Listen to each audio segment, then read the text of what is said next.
हर खबर पर रहना चाहते हैं आगे तो डाउनलोड कीजिए ABP live app. Master stroke में आज सबसे पहले बात उस सियासी बवाल की जिसकी गूंज कोलकाता से लेकर दिल्ली तक सुनाई पड़ी है। बंगाल के इस चुनावी शोर के पीछे राजनीतिक रस्साकशी का वो जोर है जो बीजेपी और ममता बनर्जी की पार्टी टीएमसी अपने अपने तरीके से लगा रही है। लेकिन इस जोर आजमाइश के बीच आज जिस तरह से बीजेपी अध्यक्ष जेपी नड्डा के काफिले पर हमला हुआ और उसके बाद ममता बनर्जी ने उसे लेकर बीजेपी पर जो सवाल उठाए वो जरूर देखना चाहिए आपको। चुनावी राजनीति में जीत हार तो अपनी जगह है, लेकिन भाषा की मर्यादा को बचाए रखना बेहद जरूरी है। बंगाल की सियासत में आज जो पत्थर चले उसने उस मर्यादा को भी तार तार कर दिया, लहूलुहान कर दिया। पत्थरबाजी वाली घटना के बाद ममता बनर्जी ने आज राजनीतिक मंच से बीजेपी अध्यक्ष के लिए जो कुछ कहा, जैसे जैसे शब्द इस्तेमाल किए, वो भी आज आपको जरूर सुनने चाहिए। आज मास्टर स्ट्रोक की कवर स्टोरी बंगाल के इसी बवाल पर है। आज हम आपको दिखाने जा रहे हैं कि बंगाल की पॉलिटिक्स का पत्थर चरित्र आखिर है क्या, और आज आप ये भी देखने जा रहे हैं कि कैसे चुनाव से ठीक पहले बंगाल की बिसात पर बवाल भारी है।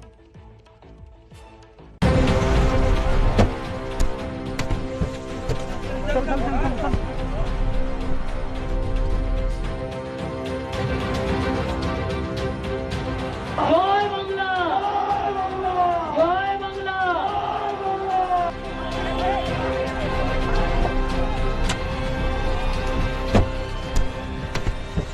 ड्राइवर को चोट आई है, सिक्योरिटी को चोट आई है, मुझे भी चोट आई है।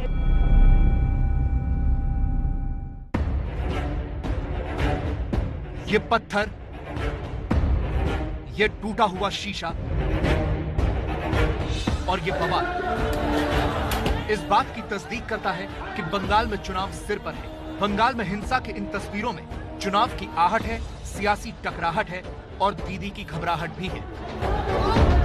आज नई सरकार, बीजेपी सरकार, आज नई सरकार, बीजेपी सरकार, दंगा बरसे सरकार, आज नई सरकार। आज कोलकाता में बीजेपी अध्यक्ष जेपी नड्डा के काफिले पर जिस तरह हमला हुआ, जिस तरह काफिले पर पत्थर फेंके गए, वो पूरे देश ने देखा।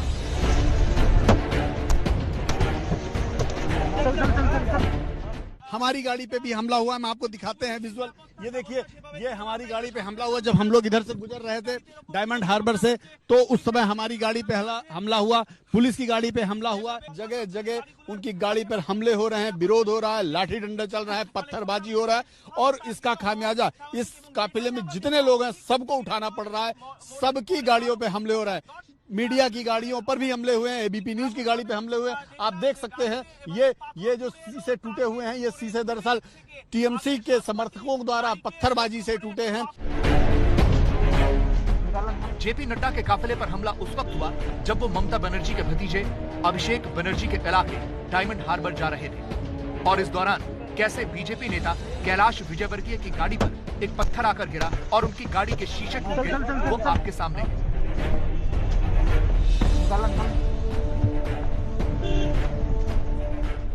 जब मैं जंगल राज कहता हूं तो मैं ऐसे ही नहीं कहता हूं।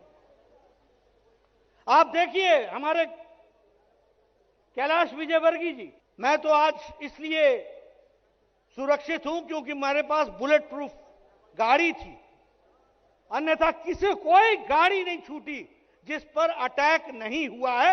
ये गुंडा राज जो हमने देखने को मिला है, इसको नस्तो नाबूद करना है।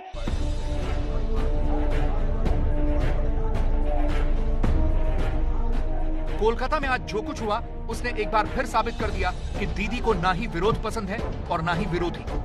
তারা যদি ভালো থাকতে পারে তাদের উপরে রাজনীতির কোনো কিছু নেই।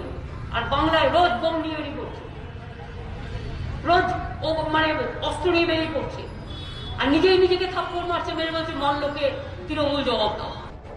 पश्चिम बंगाल के राज्यपाल जगदीप धनखड़ ने तो ममता सरकार पर सीधा निशाना साधा और यहां तक कह डाला कि राज्य के संवैधानिक मुखिया होने के नाते मुझे आपके ऊपर शर्म आ रही है।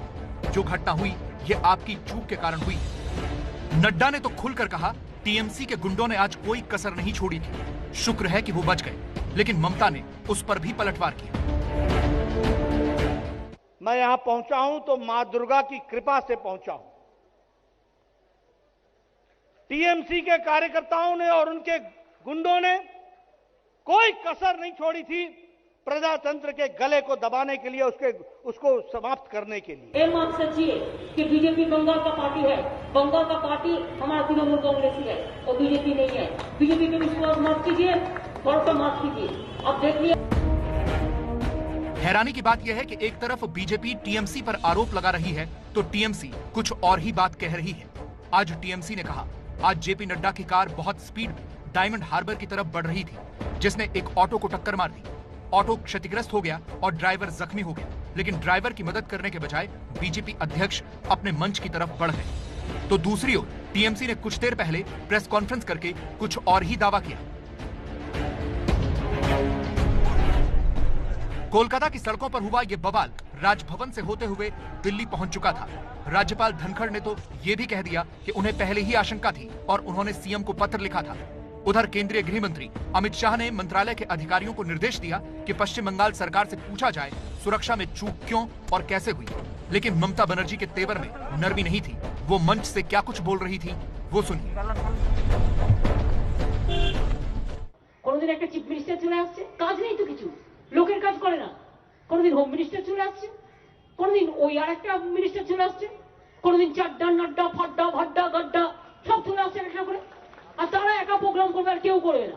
আর যেদিন তারা প্রোগ্রাম করবে লোক যদি না আসে তাহলে নিজে সাজিয়ে রাখবে যাতে নটঙ্কি করে ন্যাশনাল নিউজে ভালো করে দেখায় যে দেখো আমায় মেরেছে। আহারে, তোমার পেছনে 50টা গাড়ি কেন যায়? আমার পেছনে 3টে গাড়ি যায়,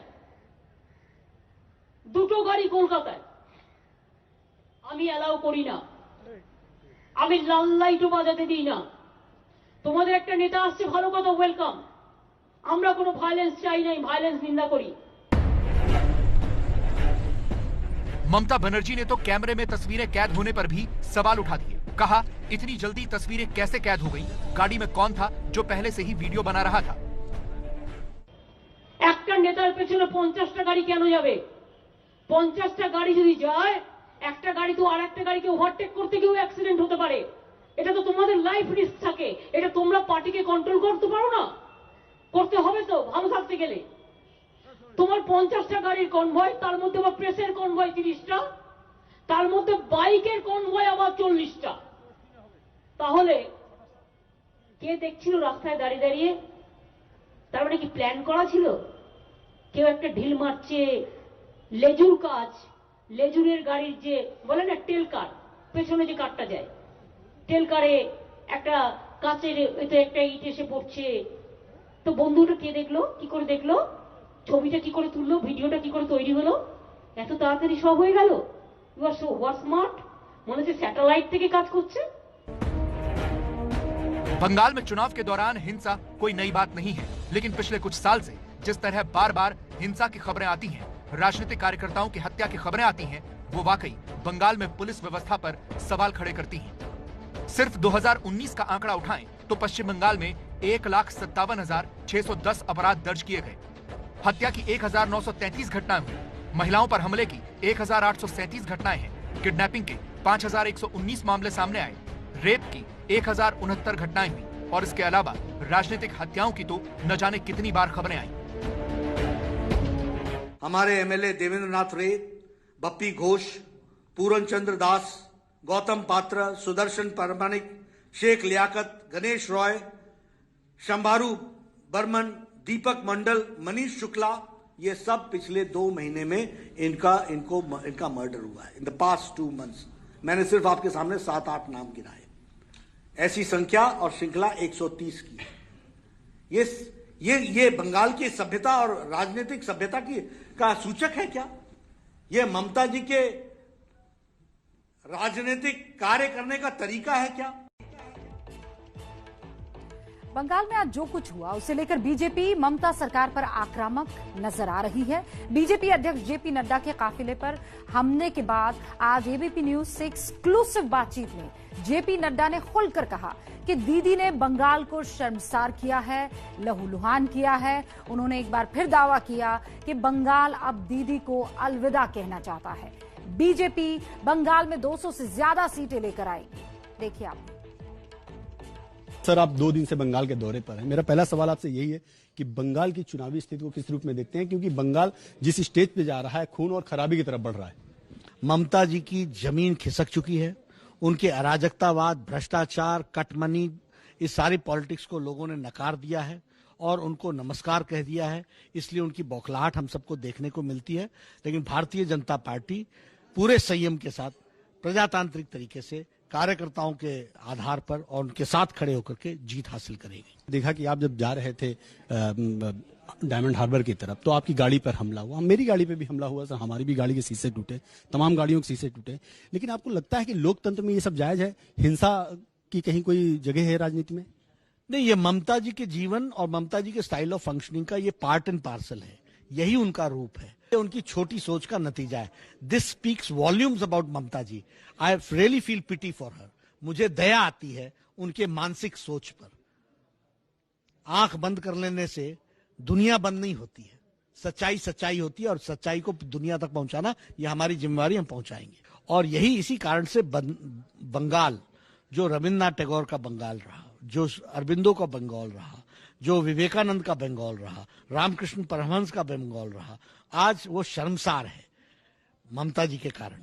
और उसको लॉक स्टॉक एंड बैरल यहां से विदा करना, इस सरकार को विदा करना, ये भारतीय जनता पार्टी की जिम्मेवारी है और जनता इसमें हमारे साथ है। आप भाजपा का रोड मैप क्या है पश्चिम बंगाल को लेकर? तांत्रिक तरीके से चुनाव लड़ेंगे, 200 से ज्यादा सीटें लेंगे और भारतीय जनता पार्टी पूरी ताकत से आएगी। रोड मैप यही है कि प्रजातंत्र तरीके से जनता को जागृत करते हुए ये चुनाव हम जीतेंगे।